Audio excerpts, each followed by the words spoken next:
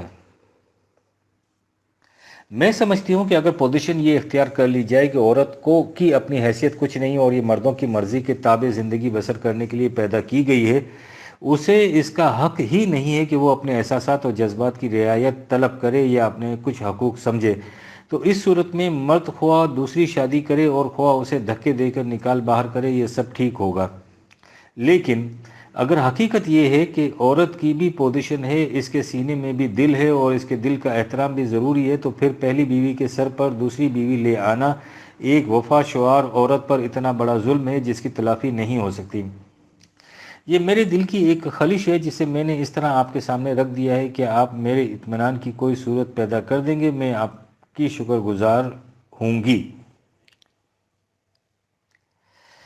جواب: عزیزہ بہن، ہمیں عورت کے ان جذبات کا پورا احساس ہے جن کی ترجمانی آپ نے اس عمدگی سے کی ہے۔ جن حالات میں قرآن کریم نے تعدد ازواج کا ذکر کیا ہے، انہیں سمجھ لینے اور پیش نظر رکھنے کے بعد اس قسم کے خدشات کا امکان نہیں رہتا۔ یاد رکھیے، جس خدا نے قرآن نازل کیا ہے وہ مردوں اور عورتوں دونوں کا یکساں خدا ہے، اس لیے اس میں معاذ اللہ ایسی صورت نہیں ہو سکتی کہ وہ مردوں کی رعایت سے عورتوں کے جذبات کو کچل کر رکھ دے۔ اس نے مردوں اور عورتوں کو ایک ہی صف میں رکھا ہے۔ ہم لوگ جنگ کے حوادث سے محفوظ رہے ہیں، یہ غنیمت ہے، اس لیے ہمیں اس کا عملی تجربہ نہیں کہ جنگ میں حالات کس قدر غیر معمولی ہو جاتے ہیں اور ان سے عہدہ برآ ہونے کے لیے کس قسم کی غیر معمولی تدابیر سے کام لینا پڑتا ہے۔ وہ تدابیر ہی غیر معمولی نہیں ہوتی، بلکہ اس دوران میں قوم کے جذبات بھی عام جذبات سے ہٹ کر غیر معمولی ہو جاتے ہیں۔ اگر ایک طرف نفرت اور انتقام کے جذبات انتہائی شدت اختیار کر جاتے ہیں تو دوسری طرف ایثار اور ہمدردی کی بھی ایسی مثالیں سامنے آتی ہیں جو عام حالات میں ناممکنات میں سے تصور کی جائیں۔ یوں نظر آتا ہے جیسے انسانوں کی فطرت بدل گئی ہو۔ ایسے ہی وہ حالات جن سے صدر اول کے مسلمانوں رضی اللہ عنہم کو مدنی زندگی میں گزرنا پڑا اور برسوں تک مسلسل اور پیہم گزرنا پڑا، مختصر سی جماعت اور پیہم لڑائیاں، نتیجہ یہ کہ قوم میں بیوگان اور یتیموں کی کثرت ہو گئی۔ ادھر مکہ سے مسلمان خواتین نے ہجرت کر کے ادھر آنا شروع کر دیا، اس طرح بے شوہر کی عورتیں زیادہ ہو گئیں اور مرد کم رہ گئے۔ یہ عورتیں نہ کفار و مشرکین کے نکاح میں جا سکتی تھیں، نہ اہل کتاب کے یہ مسلمانوں کے گھروں ہی میں جا سکتی تھیں۔ یہ ایک ہنگامی مصیبت تھی جس سے قوم کو دوچار ہونا پڑا۔ یہ بے شوہر کی عورتیں اور بچے قوم کا جزو تھے، اس لیے ان کی مصیبت قوم کی مصیبت تھی۔ اس قوم میں جس کی یہ مصیبت تھی، مومن مرد اور مومن عورتیں دونوں شامل تھے۔ اس مسئلے کو حل کرنے کی فکر جس قدر مردوں کو تھی اسی قدر عورتوں کو تھی، بلکہ عورتوں کی ہمدردیاں اپنی ان مظلوم اور بے آسرا بہنوں کے ساتھ اور بھی زیادہ ہوں گی۔ اس کا حل اس کے سوا اور کیا ہو سکتا تھا کہ ان عورتوں اور بچوں کو مختلف خاندانوں کا جزو بنا دیا جائے۔ ان حالات میں قرآن کریم نے ایک بیوی مونوگیمی کے اصول میں استثناء کی اجازت دی۔ ہم سمجھتے ہیں کہ ان حالات میں اکثر تو ایسا ہوا ہوگا کہ مومن عورتیں اپنے ان مظلوم بہنوں کی خود اپنے گھروں میں لے آئی ہوں گی، اور جن گھروں کی عورتیں اس پر رضامند نہیں ہوئی ہوں گی وہاں ان کے آنے کا سوال ہی پیدا نہیں ہوا ہوگا۔ اس لیے کہ جب قرآن نے یہ کہہ دیا کہ فَإِنْ خِفْتُمْ أَلَّا تَعْدِلُوا فَوَاحِدَةً 4/3، اگر تمہیں یہ اندیشہ ہو کہ تم عدل نہیں کر سکو گے تو پھر ایک ہی بیوی رکھو، تو پہلی بیوی کی مرضی اور منشا کے خلاف دوسری بیوی لانے میں عدل کہاں باقی رہ سکتا ہے؟ دوسری طرف یہ بھی ظاہر ہے کہ ان حالات میں جو عورتیں ان گھروں میں آئی ہوں گی ان کے دل میں بھی ان خیالات کا شائبہ تک نہیں ہو سکتا جنہیں لے کر آج کل ہمارے یہاں دوسری بیوی آتی ہے۔ نہ ہی پہلی بیوی کے دل میں حسد اور رغبت کے جذبات بیدار ہو سکتے ہیں یا احساس کمتری پیدا ہو سکتا ہے۔ قرآن کریم نے دوسری جگہ کہا ہے کہ یہ تو ممکن نہیں کہ تم عورتوں میں قلبی یکسانیت کے عدل کا سلوک کر سکو، لیکن ایسا نہ کرنا ایک بیوی کی طرف اتنا جھک جاؤ کہ دوسری ادھر لٹکی رہ جائے۔ 4/129۔ ہمارے ہاں تو دوسری بیوی کی صورت میں پہلی بیوی کی یہ حالت ہو جاتی ہے، لیکن جن حالات کا اوپر ذکر کیا گیا ان میں اس کی تاکید ضروری ہے، اس لیے پیش آئی ہوگی کہ مبادہ دوسری بیوی کی یہ حالت نہ ہو جائے۔ قرآن کریم نے ان حالات میں ایک بیوی کے قانون میں استثناء کی اجازت دی ہے۔ کہہ دیا جا سکتا ہے کہ ہم نے جو یہ کہا ہے کہ ان خصوصی اور ہنگامی حالات میں نہ پہلی بیوی کے دل میں جذبات حسد و رقابت بیدار ہو سکتے ہیں، نہ دوسروں کے دل میں احساس برتری پیدا ہو سکتا ہے۔ تو یہ خوش فہمی ہے، لیکن یہ جو خوش فہمی نہیں، قرآن کریم مومنوں کی جو صفات بیان کرتا ہے، آج ان میں سے ہمیں ایک ایک چیز اچھمبا نظر آتی ہے، اور کہنے والا کہہ سکتا ہے کہ اس قسم کا معاشرہ محض شاعر کا خواب اٹوپیا ہے۔ انسانوں میں اس قسم کی قلبی ماہیت ہو نہیں سکتی، لیکن قرآن کریم حقائق بیان کرتا ہے، شاعروں کے خواب بیان نہیں کیا کرتا۔ ہمیں وہ باتیں اس لیے اچھمبا نظر آتی ہیں کہ ہم اس قلبی تبدیلی سے آشنا نہیں جو ایمان کی روح سے پیدا ہوتی ہے۔ مثلا قرآن کریم مومنین کی یہ صفت بتاتا ہے کہ وہ خود تنگی میں گزارا کرتے ہیں اور دوسروں کی ضرورت کو اپنی ضرورت پر ترجیح دیتے ہیں۔ ہم یہ سن کر فوراً کے اٹھیں گے، اور اگر ایسا کہنے کی جرت نہ بھی کر سکے تو دل میں ضرور کہیں گے کہ ایسا ہونا عملاً ناممکن ہے، یہ انسان کی فطرت کے خلاف ہے۔ لیکن قرآن ناممکنات کا مطالبہ نہیں کرتا، اس لیے یہ بالکل ممکن ہے۔ یا مثلاً وہ کہتا ہے کہ تم ہمیشہ سچی گواہی دو، خواہ وہ خود تمہارے اپنے خلاف ہی کیوں نہ جائے۔ ہمیں یہ بات ناممکن سی دکھائی دیتی ہے، ہم باور ہی نہیں کر سکتے کہ کوئی شخص خود اپنے خلاف بھی گواہی دے سکتا ہے، لیکن ایمان انسان کے اندر اس قسم کی تبدیلی پیدا کر سکتا ہے۔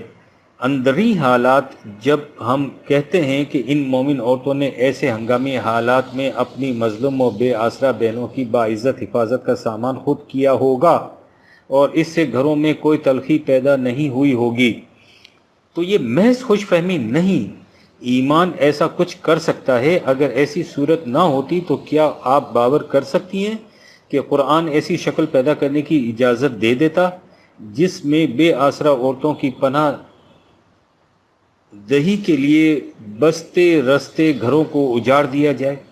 اور یہ ظاہر ہے کہ خواہ ہنگامی حالات کیسے ہی کیوں نہ نمودار ہو جائیں، جس دوسری شادی میں پہلی بیوی کی دل آزاری ہوتی ہو اس سے گھر کے اجڑنے میں کوئی شبہ نہیں رہتا۔ ایسی شادی جس میں پہلی بیوی کا دل دکھے کیا حیثیت رکھتی ہے، اس کا اندازہ اس واقعے سے لگ سکتا ہے۔ ایک دفعہ حضرت علی رضی اللہ عنہ نے ایک دوسرا نکاح کرنا چاہا، حضرت صلی اللہ علیہ وسلم کو معلوم ہوا تو سخت برہم ہوئے۔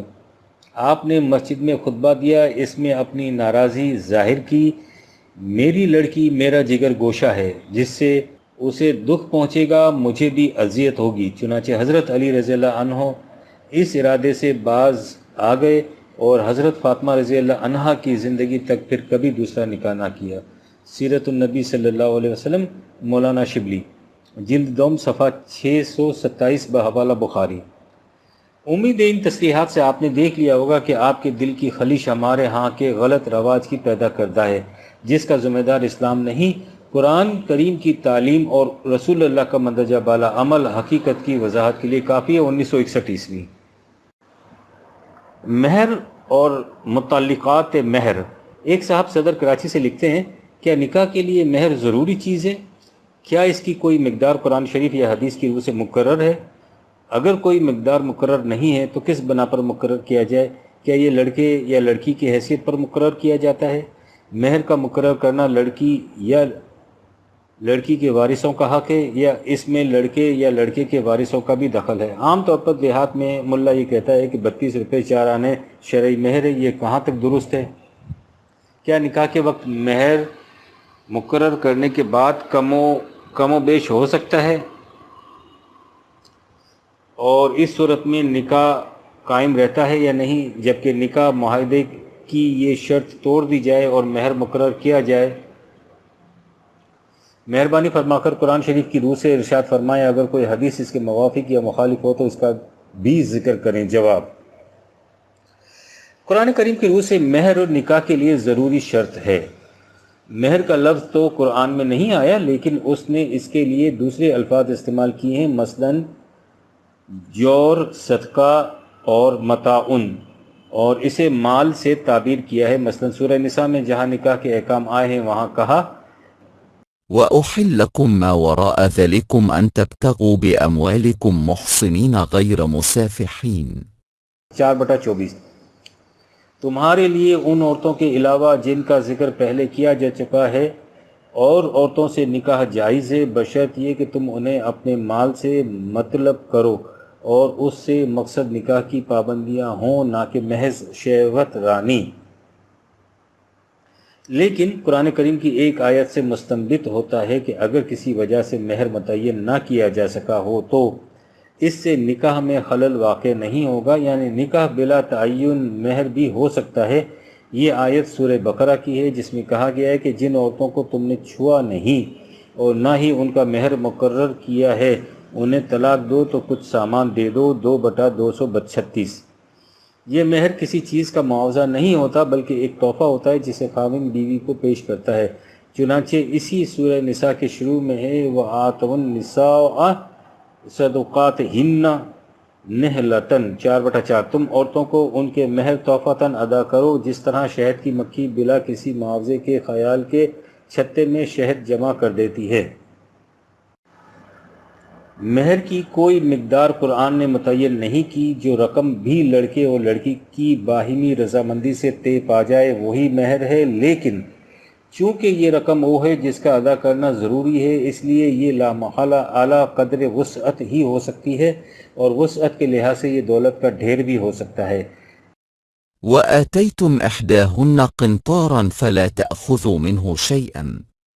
4/20 اگر تم نے اسے ایک ڈھیر بھی دے دیا ہو تو اس سے وہ بھی واپس نہ لو۔ مہر کی ادائیگی نکاح کے ساتھ ہی ہو جانی چاہیے، لیکن قرآن کی ایک آیت سے یہ مستنبط ہوتا ہے کہ اس میں توقف ہو سکتا ہے، لیکن توقف کے معنی یہ ہیں کہ جب بھی عورت مطالبہ کرے اس کو ادا کرنا ہوگا۔ یہ آیت سورہ بقرہ کی ہے جس میں یہ آیا ہے کہ اگر تم عورتوں کو طلاق دے دو قبل اس کے کہ تم نے انہیں ہاتھ لگایا ہو تو اس صورت میں مقرر شدہ مہر کا نصف دینا ہوگا۔ 2/237 مہر عورت کی ملکیت ہوتا ہے اور کسی کو حق نہیں کہ وہ اسے اس ملکیت سے محروم کر دے، البتہ باہمی رضامندی سے اس میں کمی بیشی بھی کی جا سکتی ہے اور چھوڑا بھی جا سکتا ہے۔ مثلا سورہ نساء میں ہے وآتوا النساء صدقاتهن نحلة فإن طبن لكم عن شيء منه نفسا فكلوه هنيئا مريئا۔ 4/4 اور عورتوں کو ان کے مہر بطور تحفہ ادا کر دیا کرو، لیکن اگر وہ بطیب خاطر اپنی طرف سے تمہیں کچھ چھوڑ دیں تو تم اسے ہنسی خوشی لے سکتے ہو۔ اسی طرح 4/24 میں بھی باہمی رضامندی سے کمی بیشی کا ذکر ہے اور 2/37 میں معاف کر دینے کا بھی، لیکن یاد رہے کہ یہ کچھ عورت کے دل کی رضامندی سے ہوگا، کسی قسم کے جبر اکراہ سے نہیں ہو سکتا۔ اگر کوئی شاذ صورت ایسی پیش آ جائے جس میں مہر مقرر نہ کیا جا سکا ہو تو اسے بعد میں لڑکے کی وسعت اور معاشرے کے عام رواج کے مطابق مقرر کر لینا چاہیے۔ اس کے لیے آیت 2/236 میں تصریح موجود ہے، جسے آج کل شرعی مہر یعنی 32 روپے کہا جاتا ہے۔ وہ محض ایک رواجی چیز ہے، بعض علاقوں میں اسے فاطمی مہر بھی کہا جاتا ہے، لیکن تاریخ کی روح سے یہ بھی غلط ہے۔ تاریخی شہادت کے مطابق حضرت فاطمہ رضی اللہ عنہ کا مہر قریب 480 درہم کے تھا، جو 32 روپے سے کہیں زیادہ بیٹھتا ہے۔ بہرحال جیسا کہ پہلے لکھا جا چکا ہے، قرآن نے اس کی کوئی مقدار متعین نہیں کی۔ باقی رہے وہ لوگ جو نہایت فخر سے لاکھ روپے کا مہر باندھتے ہیں اور یہ اچھی طرح جانتے ہیں کہ اسے دینا ہے ہی نہیں، تو وہ لوگ خدائی حکم سے مذاق کرتے ہیں۔ اور رسول اللہ صلی اللہ علیہ وسلم کی ایک حدیث ہے کہ جو شخص مہر باندھے اور نیت یہ رکھے کہ اسے ادا نہیں کرنا تو وہ زانی ہے۔ 1955 عیسوی۔